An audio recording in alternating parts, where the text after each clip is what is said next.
sentimento me ronda,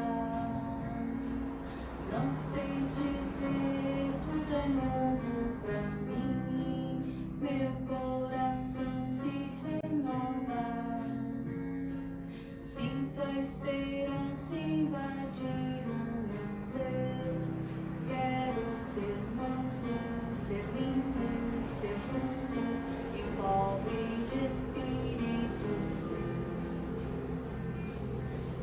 Tua palavra me sonda, me conta do reino que espera por mim.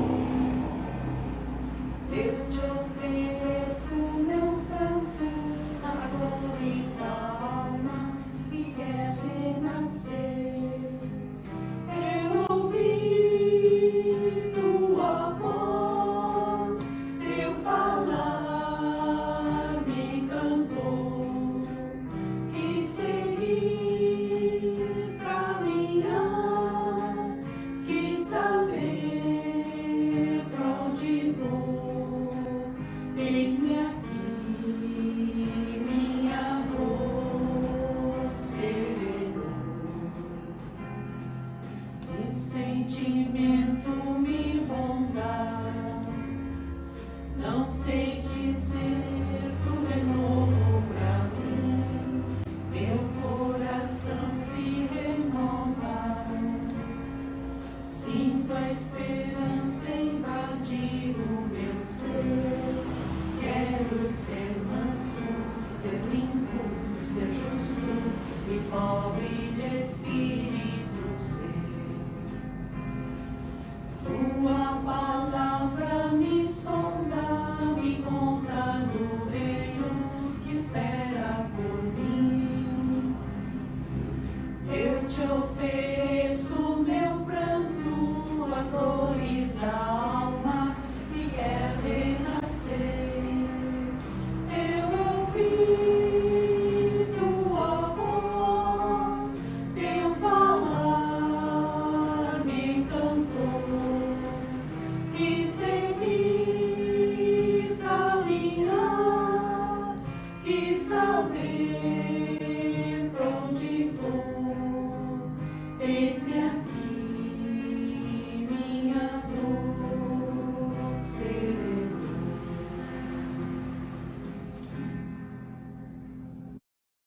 Estamos aqui novamente na casa de Maurício para a leitura e comentário do Evangelho segundo o Espiritismo. E com essa finalidade, nós elevamos nosso pensamento pedindo a autorização da cúpula da casa, pedindo a proteção dos mentores desta casa e dos nossos protetores, para que o que aqui for falado seja realmente o que precisa ser ouvido por nós encarnados e os desencarnados que nos acompanham. Então, para dar início, nós faremos uma prece dizendo: Pai nosso que estais no céu, santificado seja o vosso nome. Venha a nós o vosso reino. Seja feita a vossa vontade, assim na terra como no céu. O pão nosso de cada dia, dai-nos hoje. Perdoa as nossas ofensas, como nós perdoamos a quem nos tem ofendido. Não nos deixes cair em tentações, mas livra-nos de todo mal. Amém. Então, com esta prece, nós damos início ao nosso trabalho, passando a palavra à nossa irmã encarregada do Evangelho no dia de hoje.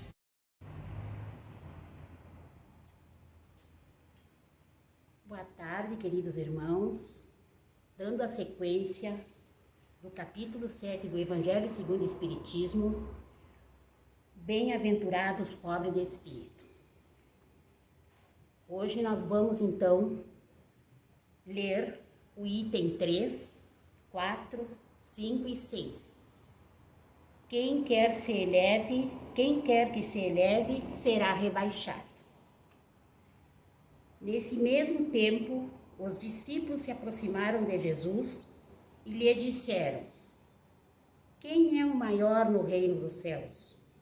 Jesus, chamando uma criança, colocou-a entre eles e lhes disse: Eu vos digo, em verdade, que, se não vos converterdes e se não vos fizerdes como crianças, não entrareis no reino dos céus.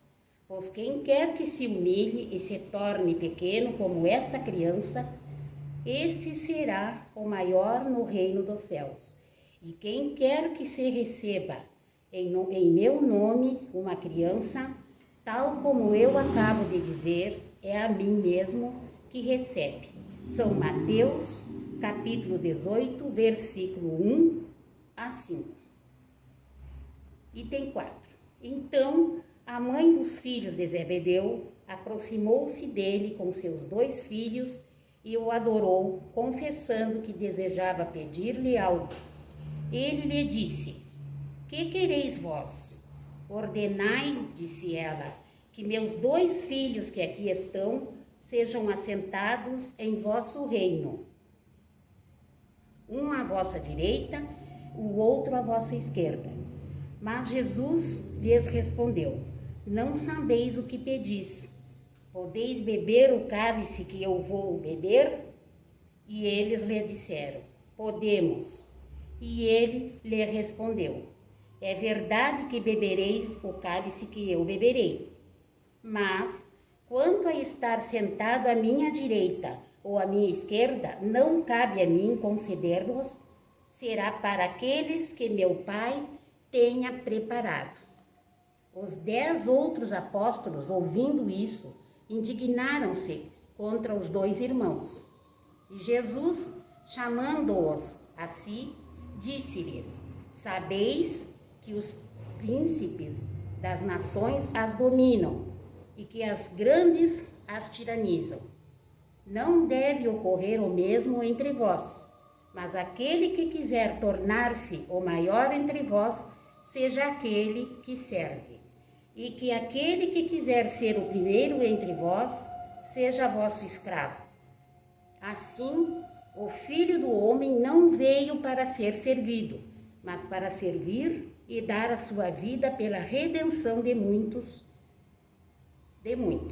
São Mateus, capítulo 20, versículo 20 a 28. Jesus entrou num dia de sábado em casa de um dos principais fariseus para tomar sua refeição.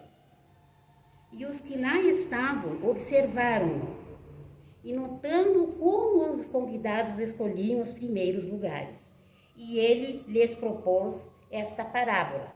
E lhes disse: quando fordes convidados a qualquer boda, não torneis o primeiro lugar, preocupando-se se não se encontra entre os convidados pessoa mais considerável que vós, para que aquele que vos convidou não venha a dizer: dai vosso lugar a este, e para que então não sejais obrigado a permanecer com vergonha no último lugar. Mas, quando fordes convidados, ponde-vos no último lugar, a fim de que, quando aquele que vos convidou tiver chegado, diga: meu amigo, subi mais alto. Então, isso será motivo de glória perante os que estiverem à mesa convosco. Pois quem quer que se eleve, será rebaixado, e quem quer que se rebaixe, será elevado. São Lucas, capítulo 14, versículo 1 e 7 a 11. Agora eu vou ler aqui um comentário de Kardec. Item 6. Essas máximas são as consequências do princípio de humildade que Jesus não cessa de colocar como condição essencial da felicidade prometida aos eleitos do Senhor e que formulou por suas palavras: bem-aventurados os pobres de espírito, porque é deles o reino dos céus. Ele toma uma criança como modelo da simplicidade do coração e diz: será o maior no reino dos céus quem se humilhar e se fizer pequeno como uma criança.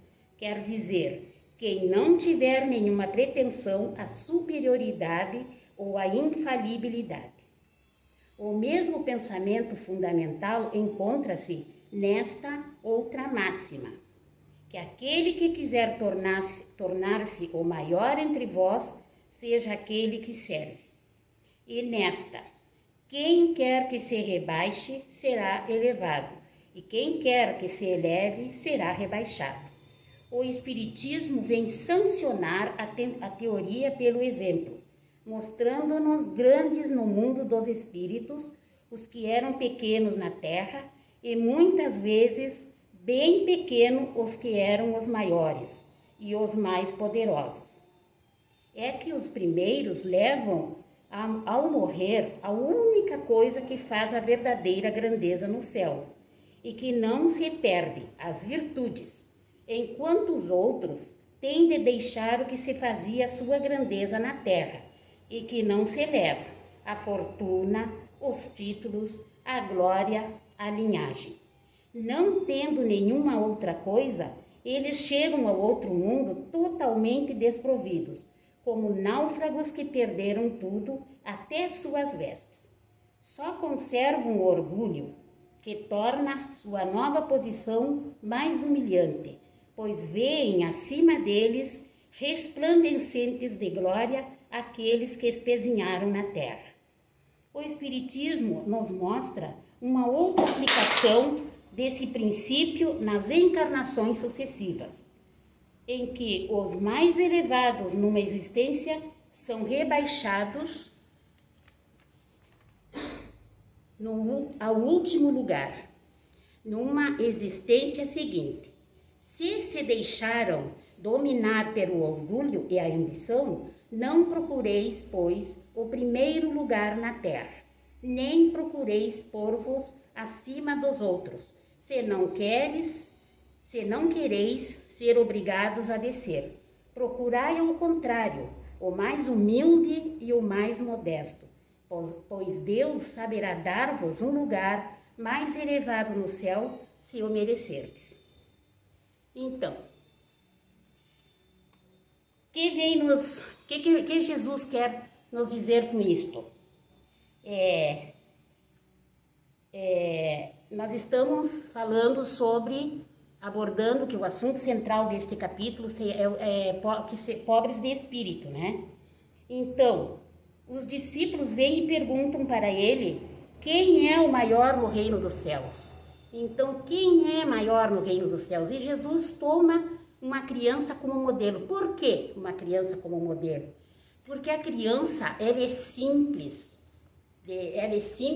de coração, por ser criança, ela não tem maldade, aquela mazela que nós, no momento que vamos crescendo, vamos tendo o hábito vamos adquirindo aquele hábito de olhar para o próximo e julgar e com maus olhos, né? Então, e a criança, ela é não que a gente tenha que agir naquela inocência de criança, né? Porque como nós já somos adultos, mas nós temos que ser simples de coração, né? E pensar o seguinte, que o reino dos céus é para quem? É para os humildes, porque nós, com o nosso orgulho, com a nossa ambição, com a nossa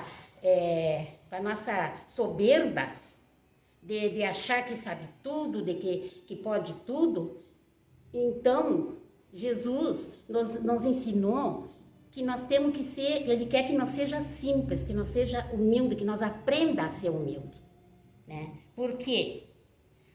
Que nós seja, porque um exemplo que eu estava observando, onde tem várias crianças brincando, e onde tem criança, em seguidinha, tem briga. Mas assim como eles brigam, não demoram uns minutos e eles já estão tudo junto novamente. E quanto a nós, se um olha feio, se um diz uma palavra meio não muito legal, o que acontece? Às vezes a gente leva meses, anos remoendo aquilo ali, aquela mágoa, e para quê? Está fazendo mal para nós, para a pessoa que está com aquele sentimento não muito bom dentro de si. E aquilo ali a gente acha que Deus vai querer que a gente faça assim. Não tem como. Então a gente tem que ser mais humilde, a gente tem que se colocar no lugar de uma criança nesse sentido. Porque sendo simples de coração, sendo mais, com mais humildade, com mais caridade, né? E outra coisa, a gente desvaloriza muito, a gente, no caso assim, do valor, dá muita atenção também para o valor material do que a gente tem, do que a gente consegue, dando pro dinheiro, a quantidade de dinheiro que a gente vai dar ao outro, a um bem que a gente pode adquirir, nada contra, mas não se apegar àquele bem. Então tem que ser como, porque é por isso que ele usa a criança como exemplo, porque a criança ela é desprendida disso aí. Ela não dá atenção se aquele brinquedo é dela, daí um pouco que aquele brinquedo quebrou, né? Então é nesse sentido aí que Jesus usa a criança como modelo. E depois aqui no item 4, que a mãe vem e pede a Jesus para os 2 filhos sentarem um à sua direita e o outro à sua esquerda. Nós, mãe, eu já digo nós, mãe, porque nós sempre queremos o que a gente quer, sempre o melhor para o seu filho. Então, a gente na nossa, eu já digo assim, não vou dizer inocência, porque não é inocência e não inocência. A gente sempre quer o melhor para o seu filho. Mas e será que ele está apto para aquele lugar ali, como ela queria, um na esquerda e outro na direita de Jesus? Porque nós temos que se dar conta que tudo é dado conforme o nosso merecimento. Porque para um estar na esquerda e outro na direita de Jesus, nós temos uma tarefa árdua pela frente. Então nós temos uma longa caminhada. Nós temos muito que aprender, muito ainda para nós. Então nós temos que usar Jesus porque como ele veio de modelo e guia, então ele veio com a simplicidade de pedagogo que ele foi, ele não escreveu nada. Ele apenas exemplificou com o nosso dia a dia, com o nosso cotidiano, com os exemplos, as pessoas, que seria, no caso, nós, porque nós temos aqui, nesse caminho de aprendizado, e muito ainda o que aprender para poder querer sentar um na esquerda e outro na direita do nosso Mestre Jesus. E depois, no item 5, Jesus faz uma parábola das bodas. Geralmente, quando a gente chega numa festa, a gente sempre faz o quê? Corre para os primeiros lugares. E aí, os que estão fazendo aquele evento, já sabem o que vai acontecer, aí o que eles fazem? Eles usam umas etiquetas dizendo reservado, para que aqueles lugares ali sejam para as pessoas mais próximas, né? Porque se é uma festa de casamento, para familiares, no caso assim, tanto do noivo quanto da noiva, para amigos mais chegados. Então, a gente foi convidado, mas aí a gente tem que chegar e ir sentando, de preferência, nos lugares assim mais afastados. Porque a gente foi convidado como um amigo, mas não tem aquela coisa da preferência de estar muito chegado a eles. Então, é preferível que a gente chegue e sente num lugar assim mais afastado, acompanhando de longe o movimento, porque daí se os noivos chegam, eu já digo assim os noivos porque eu usei o exemplo de bodas, não? Eles chegam e aí conversa aqui, conversa ali, de repente eles chamam, oi amigo, venha, sente mais aqui perto, vamos nos comunicar aqui mais de perto. É muito mais bonito a gente esperar que ser chamado do que se a gente chegar e sentar na primeira cadeira, ou como tem um exemplo que a gente usa muito no cotidiano, que a gente sobe num ônibus ou sobe num trem, seja onde for, e já quer sentar onde? Na janelinha. Será que nós temos essa pretensão toda de querer sempre estar de primeiro? Então é preferível a gente chegar e ficar mais no fundo, mais afastado e ser chamado, do que a gente ficar com vergonha e ser retirado daquele lugar que a gente escolheu. E daí o que a gente faz? A gente fica com um certo tipo de vergonha, né? E vai sentar lá no fundo cabisbaixo. E aí o que acontece? O que acontece, porque todos nós, por mais que a gente não queira, a gente se melindra. Se sente humilhado, se sente melindrado, né? Então, vamos cuidar para que isso não aconteça. Depois nós temos aqui o que o Espiritismo vem nos dizer. As máximas são consequência do princípio de humildade que Jesus nos cessa de colocar como condição essencial da felicidade prometida os eleitos do Senhor, e que formulou com estas palavras: bem-aventurados os pobres de espíritos, porque é deles o reino dos céus. Daí eu lendo um livrinho, o nome do livrinho é Cleto Brutes, Espiritualidade na Vida. Um trechinho que diz aqui, na página 91, preparando-se para viver na nova era. E aí eu vi um trecho aqui que vem bem, aborda bem o assunto aqui que nós estamos falando. O reino dos céus deve ser construído dentro de nós, muitas vezes de forma anônima, com atos simples, pequenos e aparentemente insignificantes no âmago de nossa alma, renovando os pensamentos, os sentimentos e atitudes, um a um, num processo contínuo e permanente, transformando-nos, como ensina o poeta de Assis, em instrumento da paz. Então, é isso que Jesus quer de nós. E o Espiritismo vem nos ensinar que nós temos que buscar, aprender, nos instruir, porque o reino dos céus não é o que a gente pensa assim, imagina que é lá. O reino dos céus é dentro de nós mesmos.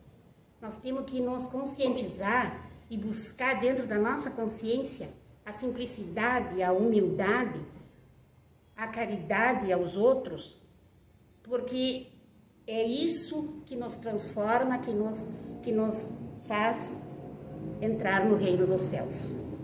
Porque nós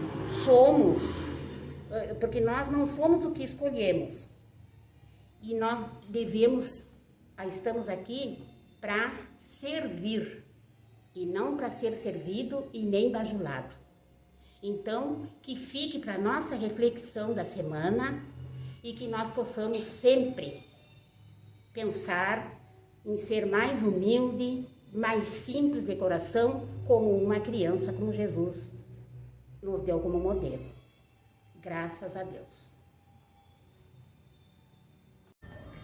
Agradecemos então a nossa irmã que fez a leitura, o comentário, pedindo que essa explicação chegue a todos, encarnados e desencarnados.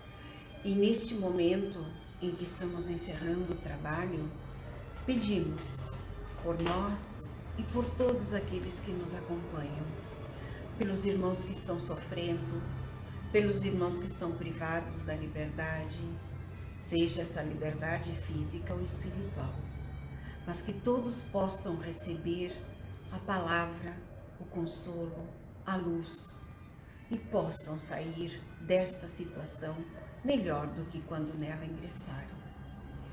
Pedimos que Maria, nossa doce mãe, nos envolva com seu manto de luz, para que a nossa caminhada seja mais leve, mais clara, mais precisa. Ave Maria, cheia de graça, o Senhor é convosco. Bendita sois vós entre as mulheres, bendito é o fruto de vosso ventre, Jesus.